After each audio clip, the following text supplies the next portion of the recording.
Sandra. In 2022, we bought a boat we named Bataway. On a foggy May morning, we said goodbye to Port Dover and headed down Lake Erie through the Welland Canal and on to Lake Ontario. We had a summer of fun boat projects and explored Lake Ontario and the famous Canadian Heritage Canal System, the Trent Severn Waterway. We met some great people and saw amazing sights in beautiful Ontario. We've got plans to overhaul the interior of Bataway in the spring, so join two not-so-young kids as we dive headfirst into our 2023 adventure. So it's April the 12th, and the last 2 days here at the boatyard have been really, really nice. Yesterday was warm, really windy but warm. Today it's so far it's sunny and warm. It's supposed to go up to possibly 20 degrees today. So I actually packed shorts. So you'll notice I'm on the outside of the boat this morning, and that's because we're kind of changing things up. While it's this sunny and warm, we want to try and put new bottom paint on the boat. We didn't do bottom paint last year because the surveyor said it was okay for another season. When we looked at it this spring, we noticed it was starting to get patchy and it had flaked off completely in a few areas. So we're applying an ablative bottom paint, and this is what we've learned because our existing paint is ablative. So all I'm going to be doing here to prep is taking off various things that are in the way, like the zinc here and the prop for the bow thruster and whatever else makes sense. And then I'm going to do some light sanding to tidy things up. Then we'll tape it, and then hopefully we'll get our first coat of paint on today. See how it goes. Zinc looks really good. It's still got its writing legible. I think we can reuse that for another year.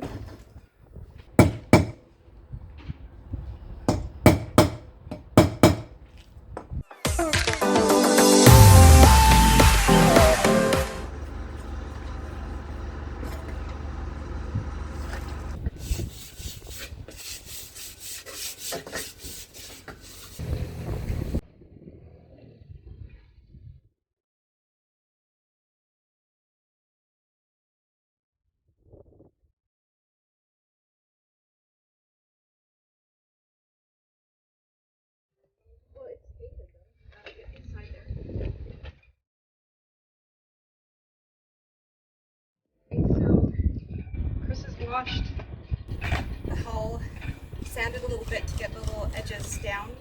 I've taped it. He's on the other side right now washing. And we're getting ready to put BottomKote on. So we're using an Interlux BottomKote, spelled with a K, the horror, all my journalism friends, -CA. So we're going to put 2 coats of this on. We're not really sure what we're going to do yet for the stands. We'll have to go ask somebody how to once the first coat is dry to move them around. Let's see what we can do here. Ready? Is it started yet? It needed to be mixed, so I had to put it back together and shake it.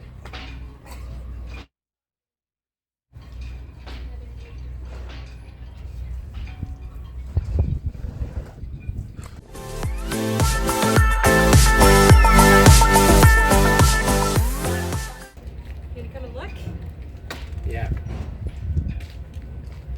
It seems to go on very thick, which is good, I guess. I would expect this paint to go on very thick. I'm not sure if I'm getting the spine of it, but we can do that on the second run too. I'll make sure the spine Yeah, I know you is... will. I'm counting on it. Guess we're going to need a hand brush to do that. Yeah.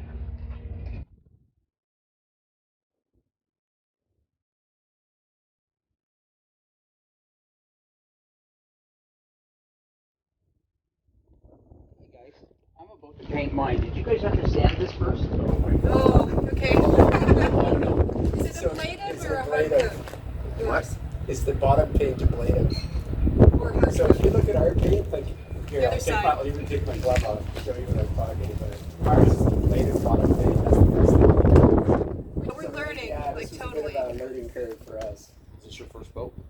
Big one. Big one. Yeah, absolutely. Me too. I'm on my first one The too. first one that isn't with the paddle. Yeah, lots to learn. Oh my gosh, it's crazy. It is crazy. It is crazy.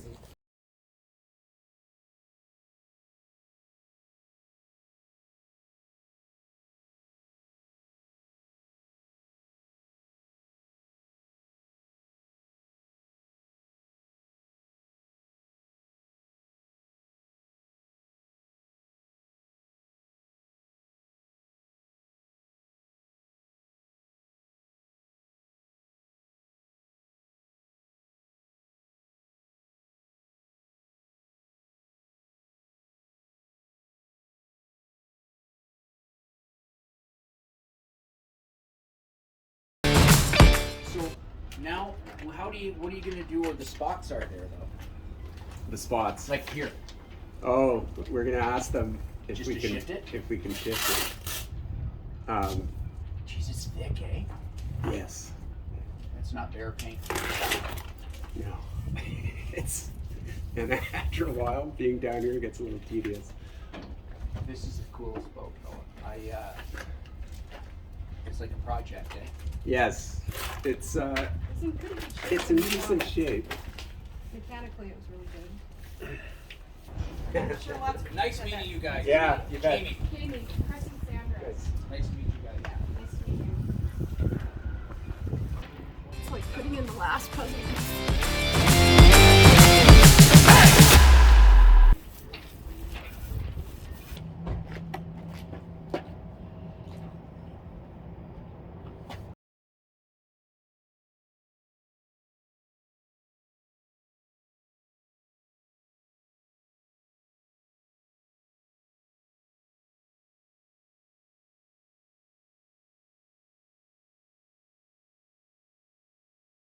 Sunday morning and I'm down here. It's not quite 9. Chris is getting some supplies. I started the stripe a couple of days ago and I was trying to match this color to the greenish blue in our logo, and I should have known anything that's on paper or on the internet doesn't necessarily match the color, so it turned out to be a little bit more baby blue than I wanted, but it's also not as important to me to go ahead and spend another $90 on the paint. So I didn't actually film the prep for this because Chris was working in the galley and we only have one rig for the cell phones, so I wanted him to be able to film what was going on up there. But basically I just taped it and cleaned it up, buffed up the paint that was below it, which was a red that was coming off, and then you just apply the paint. So pretty straightforward. Most of this is going to be now down by the waterline, even possibly in the water if we're stocked up with a lot of fuel and other things. So I'm gonna live with it, it's fine. And as Chris pointed out, covering up the red was the last bit of work to do to cover up the former Malibu 2 kind of look. So that's kind of neat that this is now feeling totally like our boat now that we've done the bottom paint and the stripe, and we're starting to tear out things and make it for us. So I'm just gonna keep going here because this takes about 10 hours to dry in this weather, which has been really nice. The weather, that is.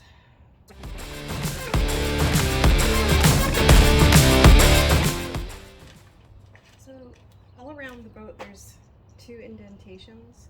So what I've been doing is filling in the indentations first, just put there, and then coming back and filling it in, and then coming back and getting the drips out of it.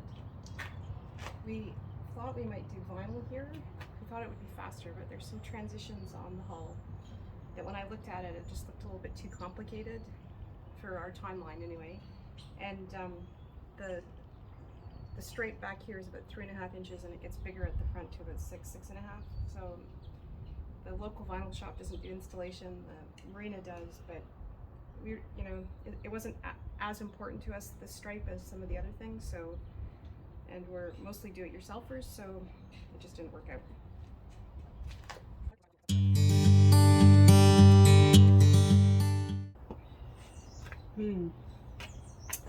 I just remembered I was told to rough this up between coats. Damn it. You're hard at it, bright and early on a Sunday morning? Yeah, giving it lots of time to dry before the rain starts. Yeah, it's supposed to get nasty, eh? Yeah. I took some of the tape off and because the ablative paint really is quite thick, that when the painter's tape went on, there was a bit of a ledge in there, so I think that's where the blue kind of bled down and filled in some of the ledges that were there. I think what I'm going to do is take a little tiny brush later when everything's completely dry and just fill in the visual things with the black paint. It happened kind of all along here. That's probably the worst of it. Anyway, we'll know for next time how this stuff all works. So I'm working off the swim platform. We're still in the hard, and I'm trying to get stain back on the, I'm gonna forget what Chris called them again. Rub rails, that's what it was. Because these ones at the swim platform level are almost at the waterline, and there's no way we're going to be able to get to them later. There's also a rub rail above this, and I suppose I can lean over to do it at some point, but I'm not going to get to that before we get back in the water. So I use Epiphanes. That was a choice I made last summer when I was starting to experiment with the teak. And it worked really well on the few pieces that we've been doing, which was on the aft cabin hatch. So because I am in a bit of a hurry on these ones, because we go back in the water in about a week, and we've got some rainy weather coming, that's a problem, that I'm going to probably go a little accelerated on the schedule here of thinner to varnish. I've sanded them all, I've taken all the old varnish off. It was really peeling and cracking, and that's why I decided to do it. Chris didn't really want to, because he wanted to get the inside done, but I'm kind of pushing this. Hopefully the swim platform will be next. And this is the actual Epiphane thinner. It's like syrup.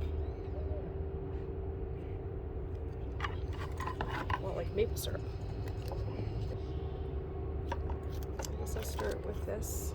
It's a clump there. Start with down here.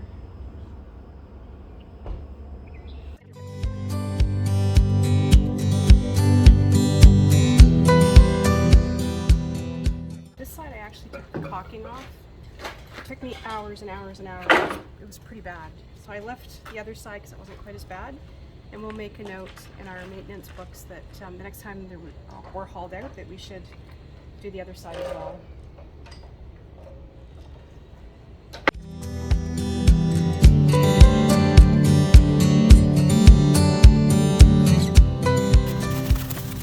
Well, first the wind and then the rain. Oh.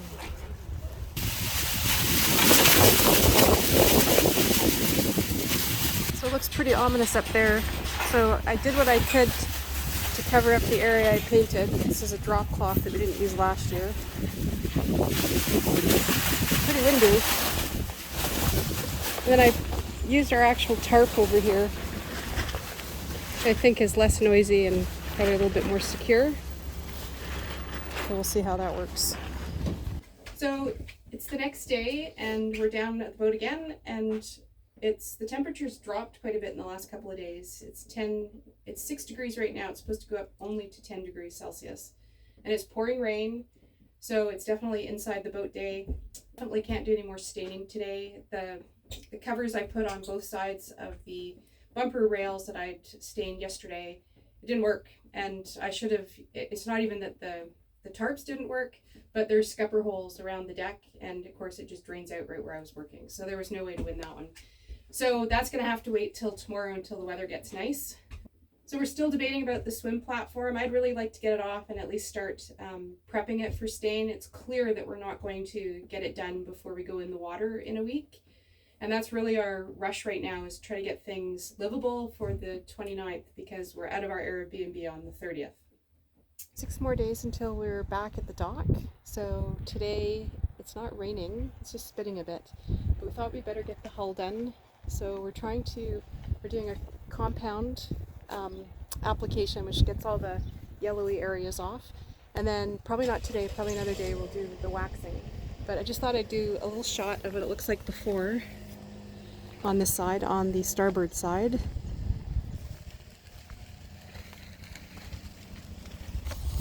And finished.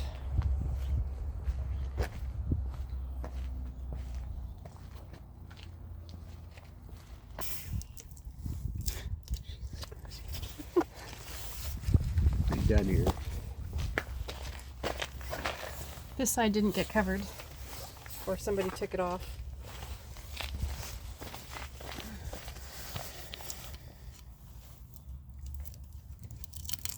Is it a big deal to put them back on, barring any? No, shouldn't be. Very straightforward.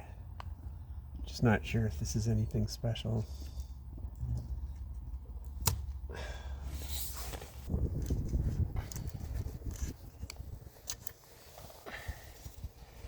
Off? Yeah. I must loosen it. You got it unstuck.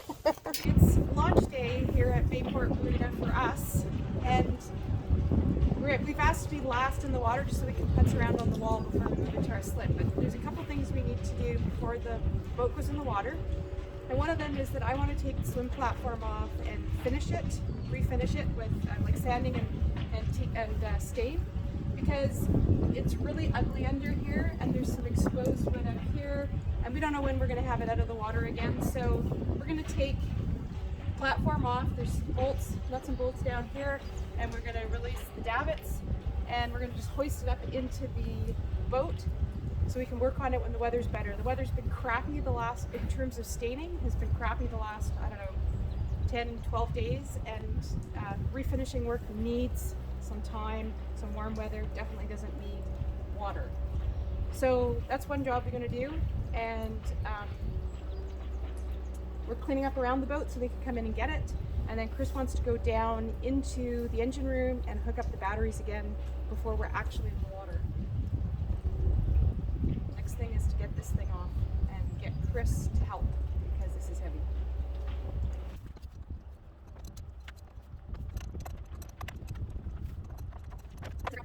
So I started to take it apart. I got 2.5 sections done.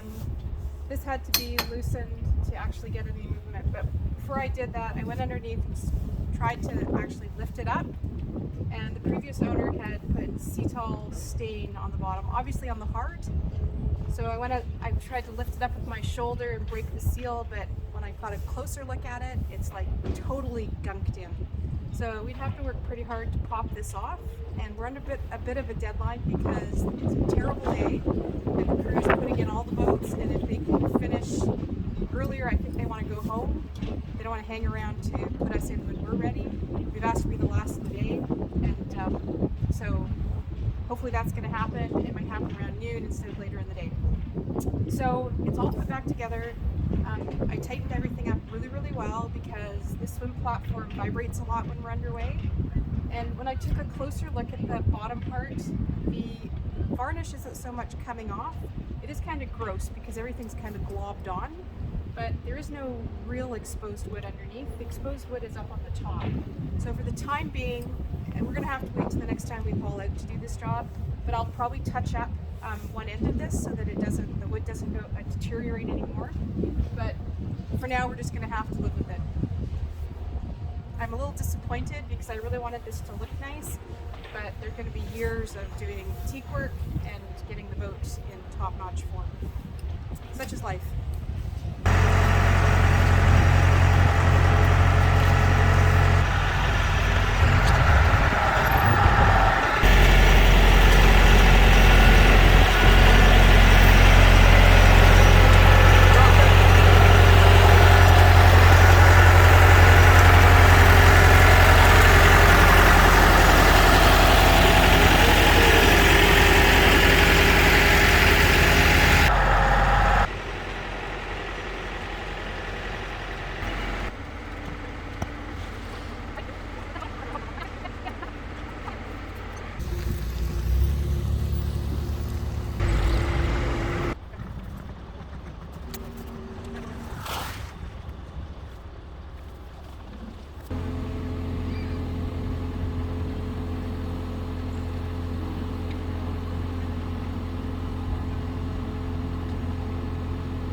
washing away.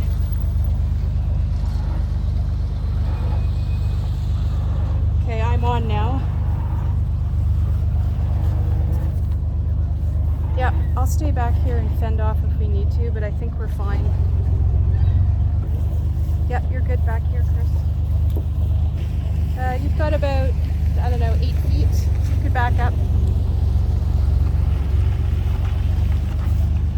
I'd stop there and start going forward, Chris. 3 feet. Yep, you're good.